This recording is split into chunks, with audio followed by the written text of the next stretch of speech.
Оној што критички размислува, ништо не зема здраво за готово и не паѓа во замката на едностраното гледање на некое прашање. Тој сака да ја провери точноста и адекватноста на некој исказ или да реши проблем. Критичкото мислење се води од прифаќањето на нови и сестрани аргументи, резонирање со логика, а не од страст, и не се задоволува со ништо помалку од докази. Крајната цел на критичкото мислење е да се дојде до сеопфатен, правичен став за некое прашање, базирано на прецизност, јасност и добри, длабоки причини. Но колку тоа е присутно или отсутно во земјава и како се манипулира со мислењето на граѓаните? Теориите на заговор се многу блиски до некритичкото мислење, но интересно е што многу од луѓето кои што имаат склоност кон верување на теории во заговор, е повторно една противречност, се рачунаат за критички мислители кои што имаат повисоко ниво на сомнеш, иако фактички во основа е тоа една нагласена скептичност. Самите теории на заговор се интересни, се компензаторни механизми, се активираат во периоди кога луѓето се соочени со појави врз кои што немаат контрола. И се разбира дека во оваа ситуација пандемиска, тие секогаш гравитираат околу ковид. Значи, тие се вид како антибајки за возрастни. Зашто велам бајки? Заради тоа што ги има тие елементи на црно-бел свет во кој што другите се заротени против поединецот кој што верува, има склоност да верува во теорија на заговор. Тие се најчесто херојски поединци кои што се справуваат со луѓето кои што им мислат лошо или пак жртви на системот и така натака. И меѓутоа, за разлика од бајките, тие не се оние иницијациски искуства кои што кај децата бајките нели му помагаат да го пребродат детството и да влезат во светот на возрастните. Кај возрастните овие антибајки за возрастни немаат таква компензаторна улога. Помагаат некако да се врати чувството на контрола во ситуации во кои што тие ја губат контролата, меѓутоа не е долгорочно покажано дека се корисни. Иначе, во конкретнава ситуација голем е бројот на теории на заговор кои што се поврзани со ковид и тие спаѓаат во различни групи на теории на заговор. Например, и дел има кои што ја напаѓаат индивидуалноста на поединецот. Значи, теории на заговор поврзани со слободата на движење, кога се наметнуваа многу рестриктивни мерки, можеш да се види дека одат некои наративи кои што велат дека е поизразена тенденцијата за воспоставување на апсолутна диктатура или автократска власт. Потоа другата група на теории на заговор пак се поврзани со индивидуалниот страв за здравието и тие најчесто се врзани со наративи околу самиот вирус или околу вакцините сега особено. И трета околу политички чинители, дали тоа се или моќни фармацевски компании, значи општествени чинители во општеството. Но повторно ќе кажам, треба да се прави разлика дали еден исказ сам по себе представува теорија на заговор или обичен исказ. Например, да го земем исказот дека дека вирусот SARS-CoV-2 е произведен во лабораторија. Сам по себе тоа не значи ништо. Ако се додаде на тоа исказ дека го произвеле во лабораторија некои научници со цел да се направат некакви штети на населението, не знам, масовна стерилизација, намали бројот на населението, тоа е веќе елемент за теорија на заговор, затоа што теоријата на заговор секогаш предполага дека некоја група, поединци, моќници, се состануваат во тајност и секогаш е тоа со некаква негативна намера, цел да се наштети на поединецот кој што верува. Потоа тој, како што реков, исказ сам по себе ништо не значи, но ќе биде паушалност, ако се каже експертите велат дека овој вирус е создаден во лабораторија. Тоа е еден вид повикување на авторитети. Не е кажано кои се експертите, кога е тоа кажано, во каква прилика, дали е веројатно, но дали е исклучено, но дали е возможно или е веројатно, колкави се шансите. Значи има многу елементи кои што дозволуваат да се оваа изјава расчлени и кои што на крај укажуваат дали ние критички сме ја примеле истата и што всушност таа значи. Сите луѓе имаме подеднакви склоности да реагираме во различни околности. Не сме ниту македонците по различни не постојат некои посебни социодемографски карактеристики кои што не двојат нас како народ. Иако образованието е утврдено дека игра голема улога, има некоја правопропорционална врска помеѓу степенот на образованост и склоноста да се некритички примаат теории, различни информации на кои што сме изложени во секојдневието, што значи дефинитивно образованието е еден од алатките во борбата, меѓутоа исто така и новинарството. Новинарството, поготово во социјалната психологија, сега се испитуваат различни стратегии со кои што ќе се подигне степенот на критичност на граѓаните. Например, праќање на проста порака во која што се праќа проста предупредување. Размислете за исправноста на оваа изјава. Па дури на социјалните мрежи, не мора да биде пред пред некој новинарски прилог. Го подига степенот на подготвеност за примање критички на некакви информации кај луѓето.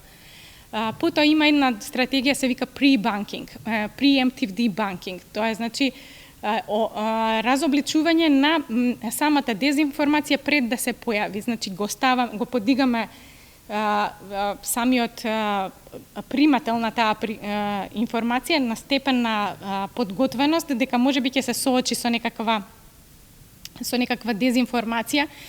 И овој пристап е многу добар затоа што е подобро е да се спречи отколку да се лечи. Подобро е една дезинформација да не се прими воопшто некритички, отколку потоа да се прават напори таа истата се разобличи преку проверки на факти и контраизјави од научници и така натака. Овој preemptive debunking пристап најчесто се практикува, може да се практикува дури многу на забавен начин, со игри. Има видеоигри кои што, например, те ставаат во улога на разобличувач на лажни вести и обидувајќи се да ги сватиш стратегиите кои што луѓето кои што манипулираат со факти и фикција, значи ставајќи те директно во оваа игра, ти помагат на некој начин ти да го подигнеш степенот на критичност и подготвеност за справување со информациите. Значи образование, медиуми, меѓутоа и забава. Сите тие чинители можат да помогнат во справување со дезинформациите и теориите на заговори.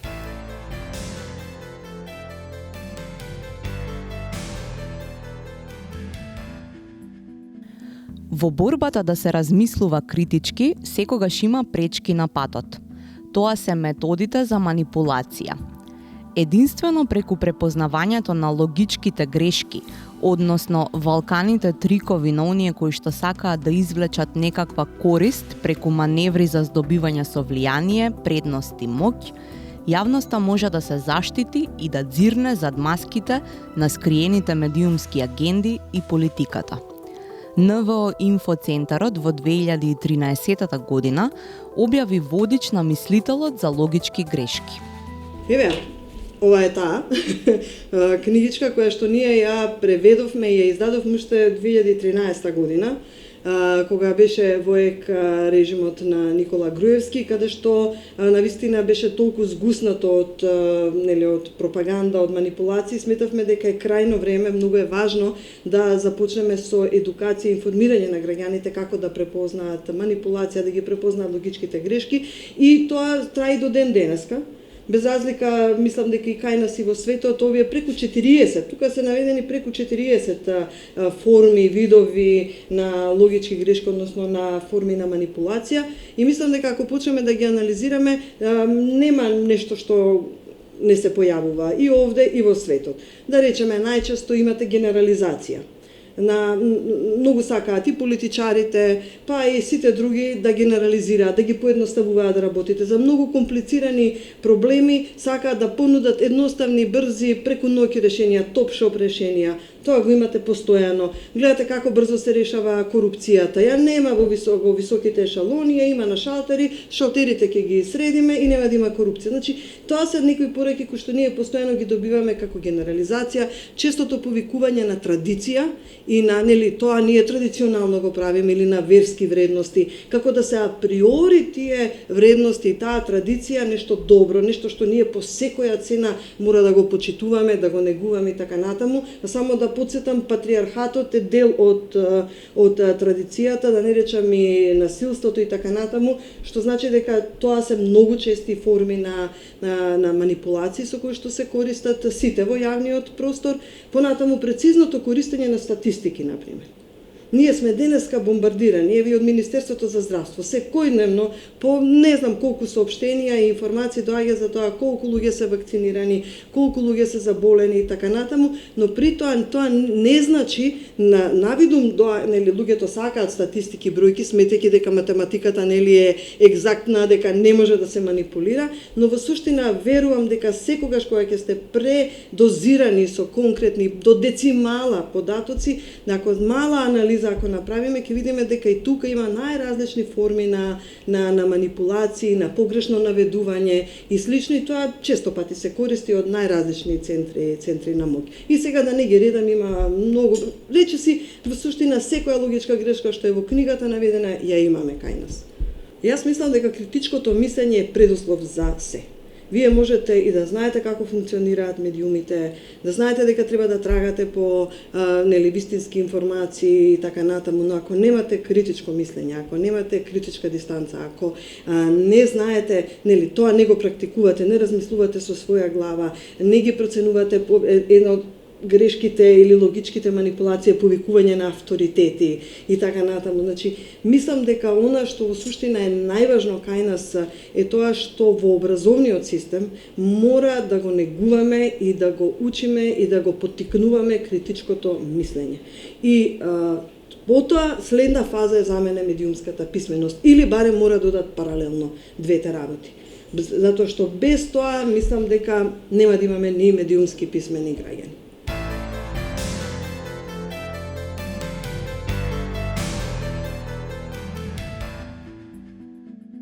Младите се длабоко навлезени во светот на интернетот и се информираат преку него. На каков начин ова ги изложува на ризици од манипулации, ако претходно немаат изградено свест за критичкото мислење? Евротинг спроведе истражување за критичкото мислење и младите.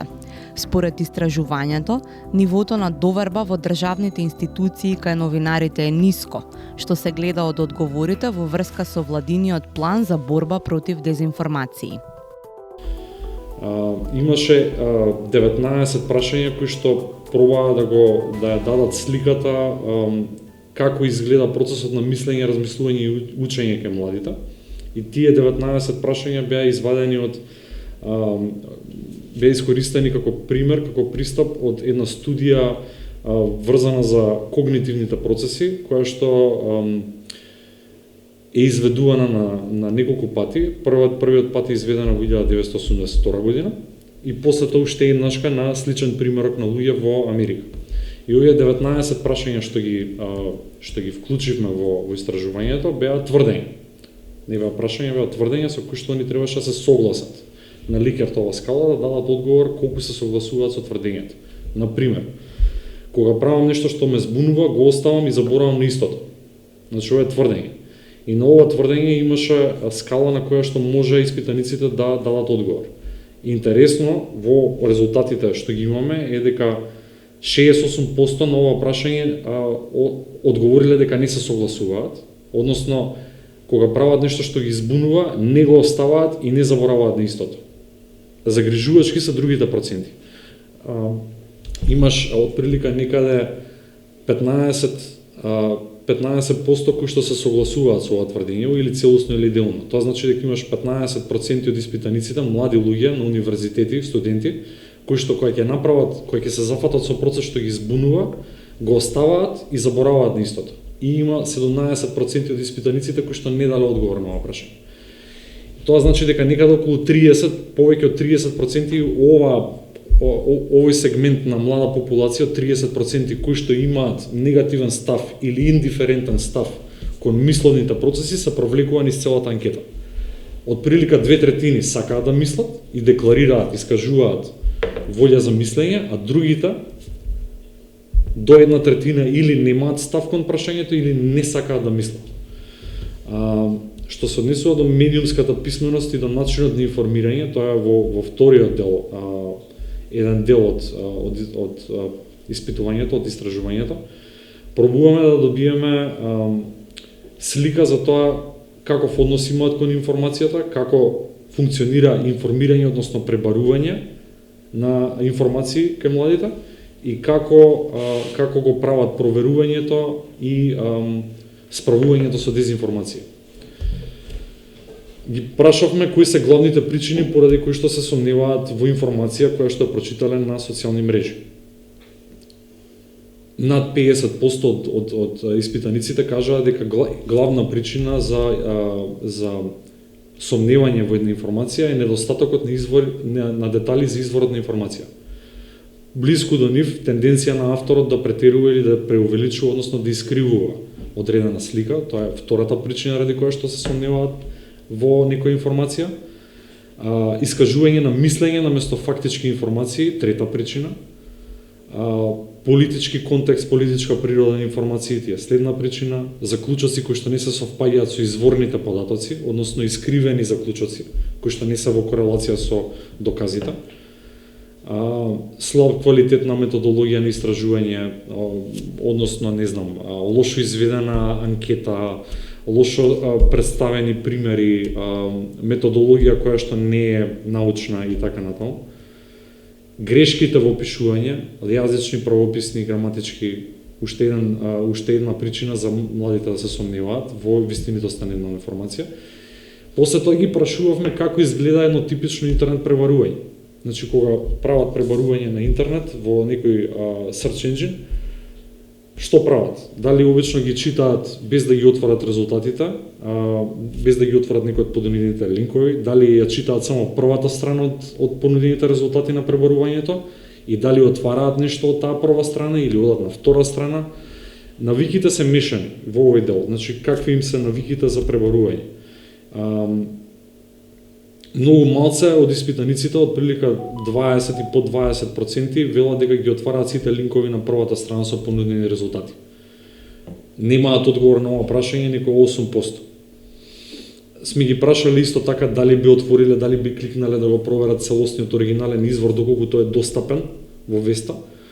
2/3 велат дека би го провериле изворот, другите немаат став кон ова прашање. Значи дури да е достапен изворот со хиперлинк, со фуснота, 2/3 ги интересира изворот, другите не ги интересира.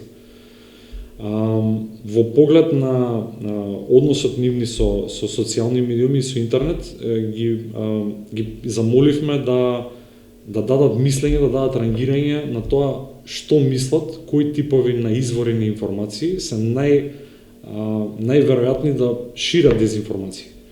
Најверојатни за ширење на дезинформации беа излистани како број 1 тип на медиум кој што веројатноста е дека ќе шири дезинформации, социјални медиуми, па после тоа интернет изданија на медиумите, па после тоа телевизијата, па печатените медиуми. Најмала веројатност според младите за ширење на дезинформации според вид на медиум е изрангирано радиото.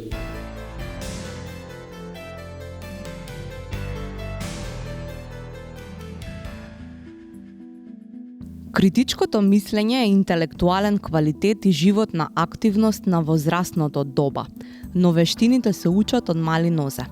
Во државниот образовен систем, децата од најмала возраст ги добиваат вештините кои ги надградуваат целиот свој живот. Од Бирото за развој на образованието велат дека критичкото мислење ќе им овозможи на учениците самостојно да ги обработуваат информациите и да изведуваат исправни заклучоци, да не подлегнуваат на притисоци и да донесуваат поодговорни одлуки. Од Бирото велат дека критичкото размислување го обезбедуваат преку новите стратегии и пристапи на настава Пред се преку ставање на учениците во проблемски ситуации, преку искуствено учење и проектно учење. Исто така, и медиумската писменост е тема која што е вградена во наставната програма по мајчин јазик уште од прво оделение и спирално се надоградува до 9-то оделение во основното образование. Со новите наставни програми се обезбедува наставата да се ориентира кон продлабочено и смислено учење, базирано на критичко мислење и логичко заклучување. Таквото учење бара осмислување и поврзување на информациите и решавање проблеми, наместо помнење факти кои во современи услови не само што се лесно достапни, туку се и подложни на манипулација. Развивањето на критичкото мислење, на способноста да се провери секоја информација, да се стави во вистинскиот контекст и значење, е единствениот начин преку кој ќе се оспособат нашите ученици да се справуваат со лажните вести и дезинформации, велат од Бирото за развој на образованието.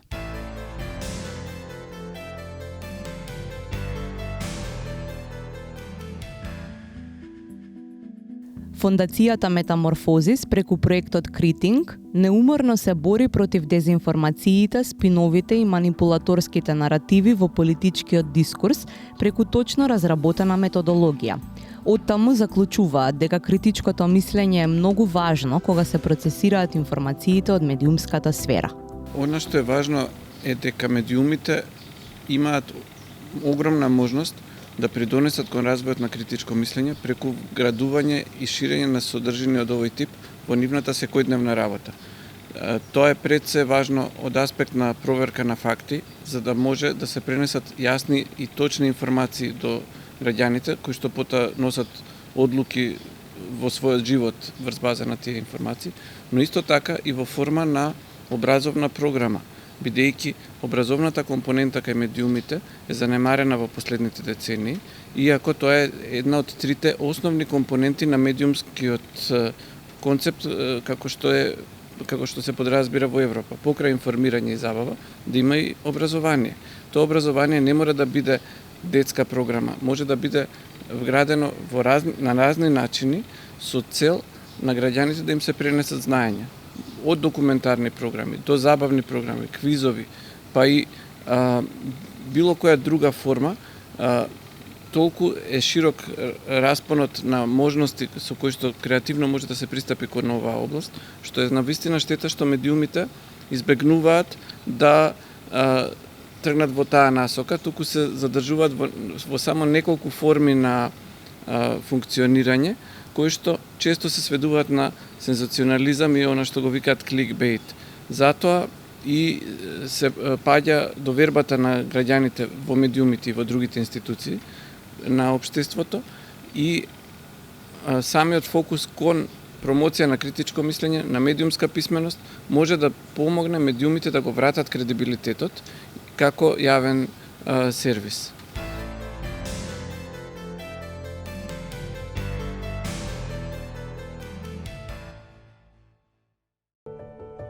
Дознаете повеќе на вебсајтот на Критинг.